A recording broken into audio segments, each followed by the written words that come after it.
दिल्ली में एक बिहारी की हत्या इसलिए कर दी जाती है कि वो बिहार का है। उसी दिन यानी 26 अप्रैल को एक और बिहारी की हत्या होती है और वो बरेली रेलवे स्टेशन से ट्रेन पकड़े हुए रहते हैं। मौलाना तौकीर राजा किशनगंज के ठाकुरगंज के रहने वाले रहते हैं और वो अपने घर आ रहे होते हैं। उनके साथ ट्रेन में बदतमीजी होती है और ट्रेन से उन्हें फेंक दिया जाता है। ऐसा बात मौलाना तौकीर राजा की पत्नी दावा कर रही है। और बाकी पांडव की हत्या क्यों हुई आप सभी को पता है। बिहारी के साथ किस प्रकार से भेदभाव किया जाता है वो मैं आप लोगों को बताना चाहता हूं। 2015 में उत्तर प्रदेश में अखलाक हत्याकांड आप लोगों को पता होगा। अखलाक के साथ मॉब लिंचिंग हुई थी। ऐसा नहीं होना चाहिए था। अखिलेश सरकार ने उस समय अखलाक के परिवार को 45 लाख रुपया दिया और नोएडा में 4 फ्लैट दिया।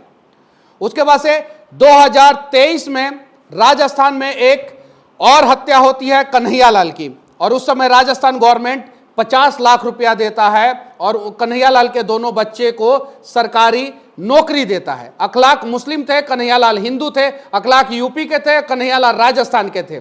लेकिन पांडव जो है वो बिहार का है। मौलाना तौकीर राजा जो है वो बिहार के हैं। इनको सरकार के तरफ से 4 लाख रुपया आपदा फंड से दिया जाएगा और 4 लाख रुपया लेबर बोर्ड देगा। 8 लाख रुपया बिहारी के जान की कीमत बिहार सरकार लगाता है।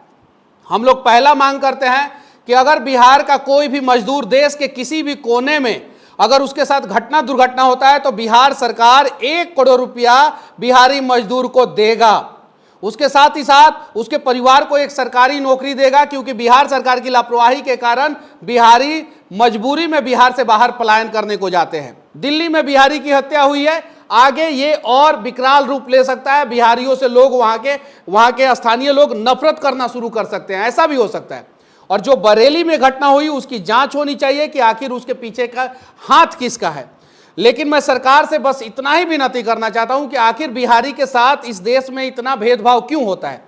और बिहारी लोगों से भी मैं कहना चाहता हूं कि बिहार में आप पंडित जी बन जाते हैं तो कभी पठान जी बन जाते हैं, कभी सैयद बन जाते हैं तो कभी सिंह जी बन जाते हैं, कभी जोल्हा बन जाते हैं तो कभी पासवान जी बन जाते हैं और अलग अलग जातियों में अलग अलग धर्म में बढ़ जाते हैं। और बिहार से बाहर आपकी पहचान सिर्फ और सिर्फ बिहारी होती है और बिहारी बोल के आप लोगों को जलील किया जाता है। बिहार की उन तमाम माओं से भी मैं कहना चाहता हूं जो लोग नीतीश कुमार जी से 10-10 हजार रुपया लेके वोट दिए हैं, क्या आप एक बिहारी पुत्र को पैदा किए हैं तो उनकी रक्षा की जिम्मेवारी कौन लेगा।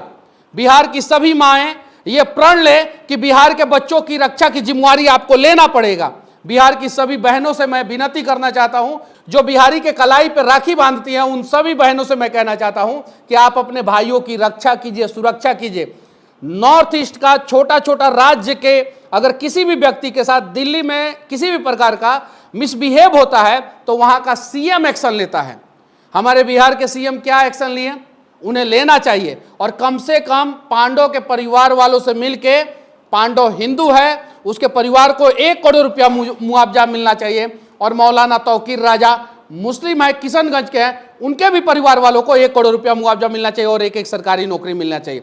साथ ही साथ 40 सांसद है बिहार के, 40 में से 40 सांसद दिल्ली रहते हैं, उनको आवास दिया गया है और उसके बावजूद उनमें से किसी को हिम्मत नहीं हुआ कि पांडव के परिवार से जाके मिले, पांडव कुमार के परिवार से जाके मिले जो खगड़िया के रहने वाले हैं। उसके अलावा हमारे राज्यसभा सदस्य और 8 मंत्री हैं हमारे बिहार के, और 8 मंत्री में से 8 मंत्री कभी कोई झटका चिकन सेंटर का उद्घाटन करता है और कभी कोई सांप्रदायिक बातें करता है और कभी कोई कहता है कि मर गया तो मर गया। इसमें कौन सी बड़ी बात है, जरा ये सोचिए। तो कहीं नहीं तो कहीं इन लोगों ने बिहारी का जान का कीमत यहीं लगाया है। तो मर गया तो मर गया, 8 लाख रुपया दे देंगे और जिंदा रहा तो उसे मजबूर कर देंगे बिहार से बाहर जाके पलायन करने के लिए।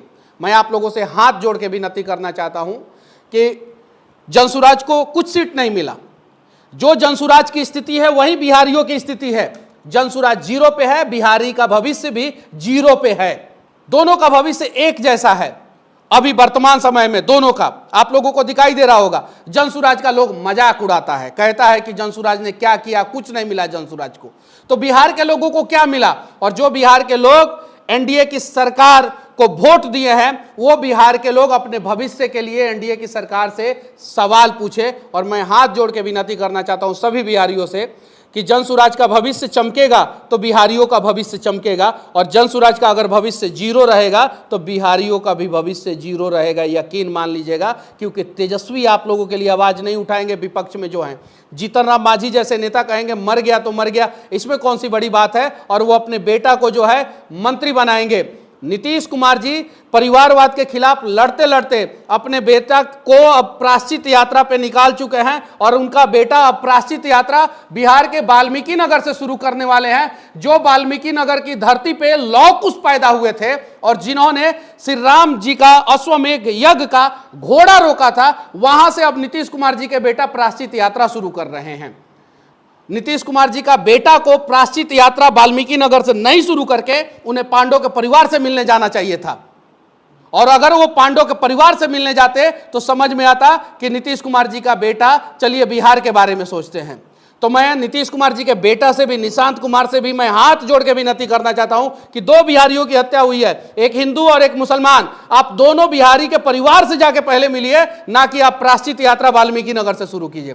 और साथ ही साथ बिहार के सीएम साहब से मैं कहना चाहता हूं, खजाना तो खाली है, आपको तो कंगाल बिहार मिला है, उसके बावजूद आप 1 करोड़ रुपया हिंदू जो पांडव है उसके परिवार को और किशनगंज का जो परिवार मुस्लिम है उसके परिवार को, दोनों परिवार को 1-1 करोड़ रुपया मुआवजा के तौर पर दीजिए।